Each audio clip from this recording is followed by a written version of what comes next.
Well, as you can see, we are not on the ship anymore. We had a fantastic day 4 on board Virgin Voyages, but let me tell you, we were a little bit worse for wear, so we didn't quite manage to fit filming in. Yesterday was Scarlet Night, and wow, what a party. However, myself and Tom were feeling incredibly delicate the day after.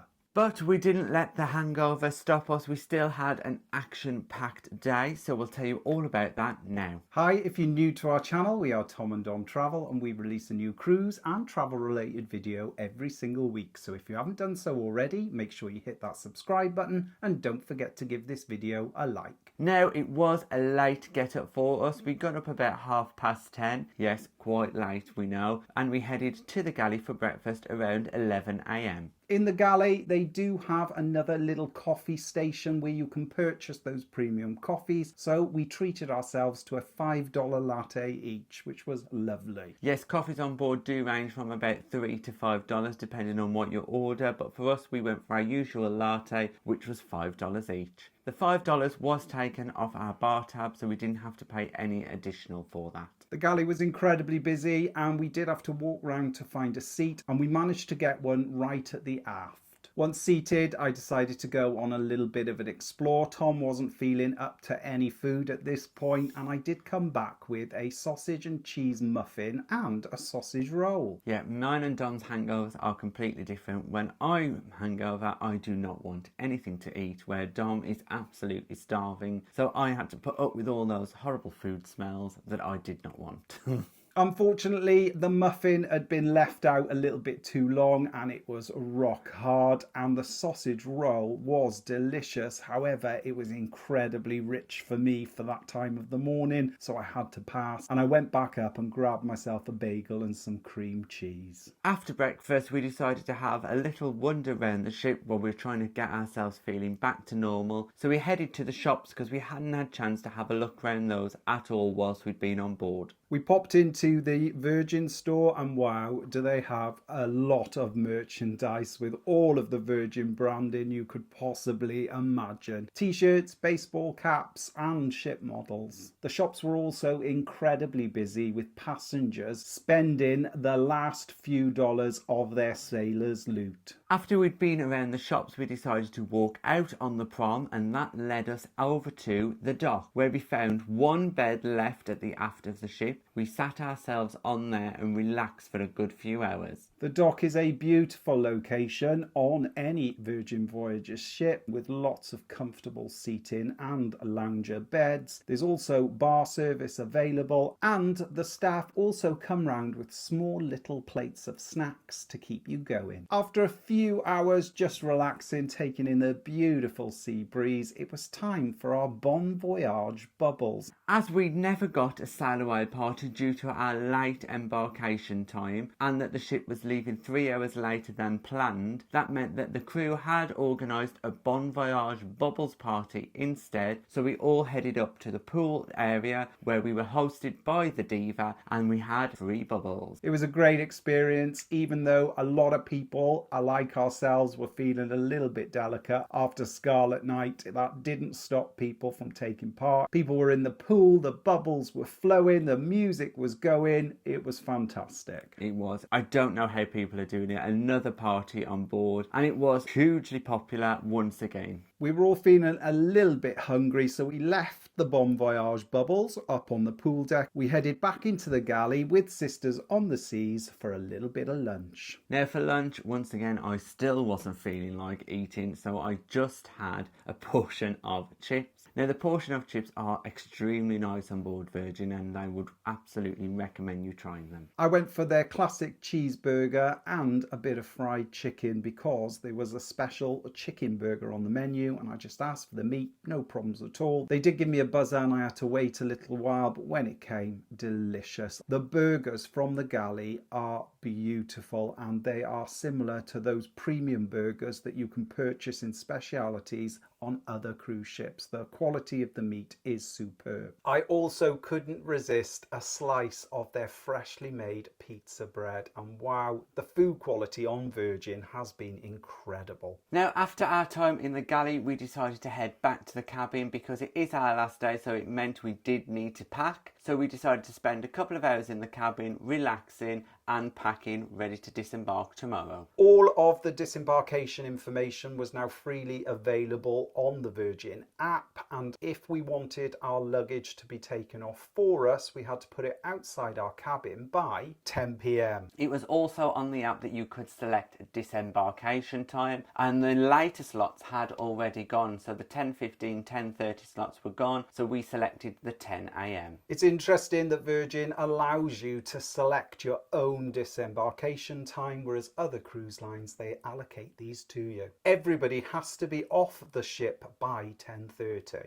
After spending a couple of hours in the cabin, we then got ourselves ready for the night. We got out of the cabin and headed straight to Extra Virgin, which we'd booked for 7 p.m. This is Virgin Voyages Italian restaurant. The theming is beautiful. It's a very relaxed atmosphere, and we were escorted to a table within minutes. Yes, it's one of the best looking restaurants on the ship. It's very sophisticated, very modern looking. We really enjoyed the feel of the restaurant. It wasn't long before our waiter came over, gave us 2 menus, one for wines and one for the food. As Extra Virgin is an Italian restaurant, your meal consists of 4 courses. However, you don't have to do all of the 4 courses. Tonight I decided to go for all 4. However, Tom decided just to go for 3 because he didn't want a starter. We did have to wait a little while for our orders to be taken, but once that little hiccup was resolved, it was a smooth process. Once our waiter arrived, we placed an order for our drinks. Me and Lizzie shared a bottle of white wine. And I went for a bottle of red, which was around about $40, and I think that was great value considering the prices of the individual glasses of wine, which were around about $14. Yeah, it was recommended by the waiter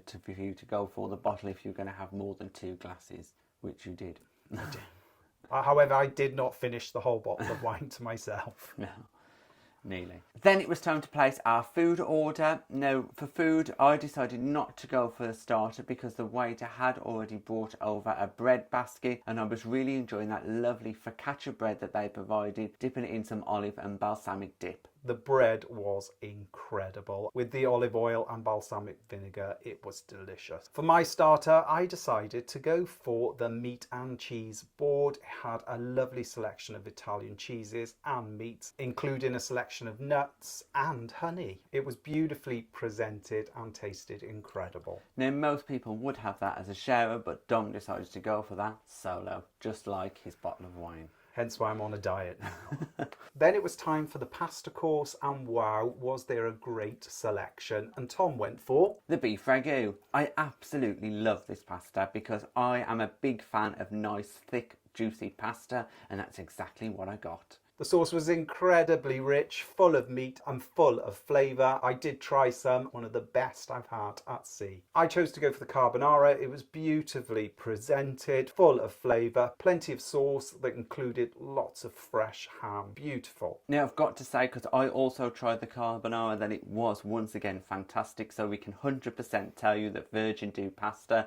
really well. Then it was on to the meat course, and I decided to go for the young grilled spatchcock chicken. When it arrived, it was beautifully presented. Would I say it was my favourite meal on board? I'd have to say no. The chicken was cooked beautifully. It came on a bed of pickled celeries and some capers, which I'm not the biggest fan of. Overall, I think I would have tried what Tom had. Yes, I went for the New York strip steak, and I've got to say it was delicious. The meat was cooked perfectly how I asked for it to be, and it was set on a bed of farro, which are grains of wheat. It was hugely tasty, and I would absolutely recommend that as an option for your main course. And then on to dessert, and we both chose to go for the gelato. Now this was quite an experience. They actually wheel the trolley to your table where you can select a variety of different gelatos, toppings, and you can also add some alcohol. Yes, I went for the coffee topping, so that made it an affogato with a bit of sprinkled chocolate on top. It was very good and a great experience to have tableside. I chose to go for a little bit of whiskey gelato with some espresso and also some chocolate drops. It was a great experience and the gelato was superb. After checking the Virgin app to see what entertainment was available tonight, we noticed the Misbehave show was just about to start in the Red Room, so we quickly dashed across the ship and headed into the Misbehave show, where we found a seat near the back of the theatre, but we got there just in time as Harriet, one of the performers of the show, was offering us some sweets to try. The Red Room was decorated beautifully with lots of little cardboard signs, and it was a little bit confusing at first, but as soon as the show started I could understand why. It was a fantastic show, fast-paced with lots of audience interaction. However, if you didn't want to take part personally, you didn't have to, but there was lots of opportunities to take part. We won't tell you everything that happened in the show, but we would absolutely recommend that you go along because it is a fun hour spent in the theatre, completely different to anything you'll see on any other ship. They did split the audience into two sides and you had to compete in a number of cleverly devised challenges to gain points, and obviously the side that had the most points won. The one tip we would give you is read the signs around the room because they are the keys to some of the answers. After the show, the cast then invited us to take a few photos, which was a great opportunity to thank them for a great show.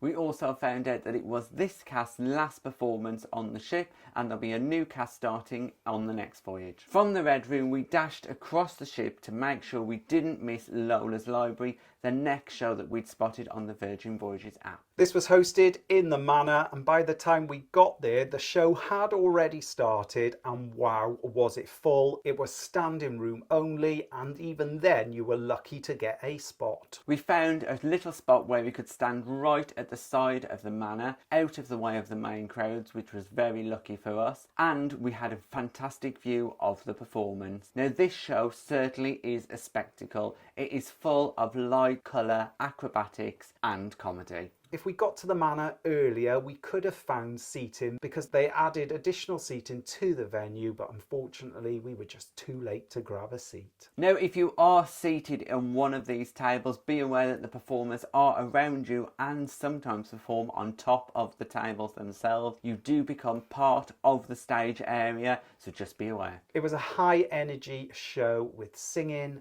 dancing, acrobatics. It was incredible. The show was on for around an hour, and after the performance they do ask everybody to clear the Manor. This was around about 12 AM and they did say that the Manor would reopen in half an hour. So we decided to grab a drink in the casino bar, which is located just outside the Manor. While we were still waiting for the Manor to be ready, we decided to head to the roundabout. After talking to some of our fellow vloggers and passengers, we then decided to call it a night because it was around about 12:30 and tomorrow was our disembarkation day. Now, before we headed to bed, we decided to head up once more to the galley for our final meal on board. En route to the galley, we couldn't resist having one more pizza from the pizza place. So I popped in and grabbed us a little margarita pizza while Tom went up to the galley to order us another burger and chips. I know, but they are fantastic. In the galley, there is also the option for included sodas and tea and coffee. So I grabbed myself a coffee while Dom had a soda, and we sat there, ate our pizza and our burgers, which definitely meant we were full for tonight. After saying our farewells and goodbyes, we headed back to the cabin and fell asleep straight away. In the morning, we got up around 9 AM, which is unheard of for us on a final disembarkation day because normally we're off the ship by that time. But Virgin allow you to stay in your cabins until 10 AM. We grabbed grabbed our suitcases straight away as we were fully packed by 10 AM and headed to disembarkation. We decided not to have breakfast this morning as we were still feeling pretty full from the night before.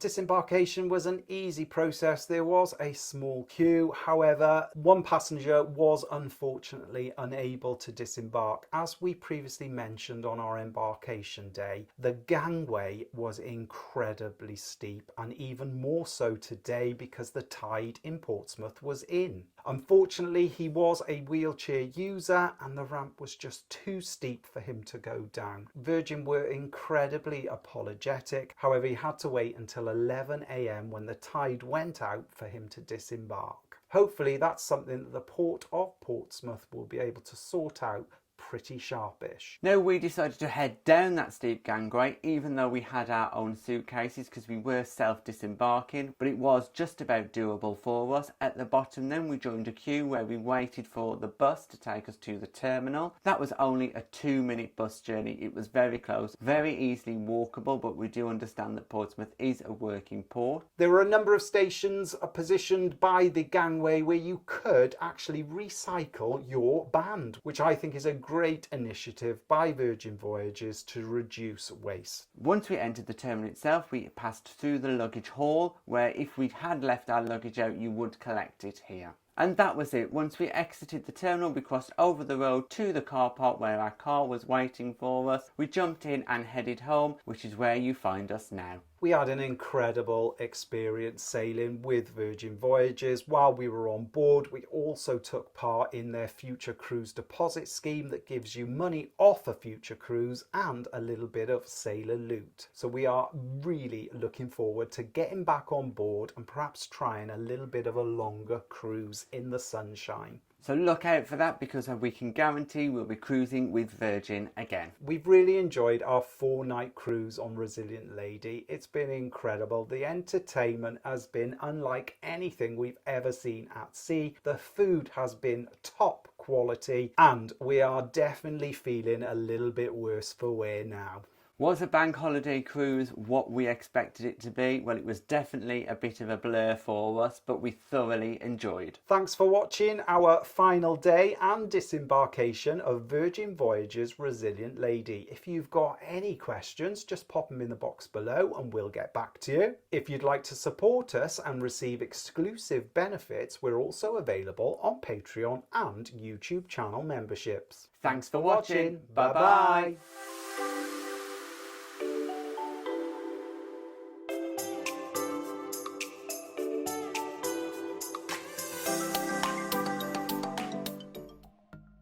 Thanks for watching. We've got lots more content available on our YouTube channel, so press that subscribe button. If you're interested in receiving daily updates, we're available on most social media platforms. Just search for Tom and Dom Travel.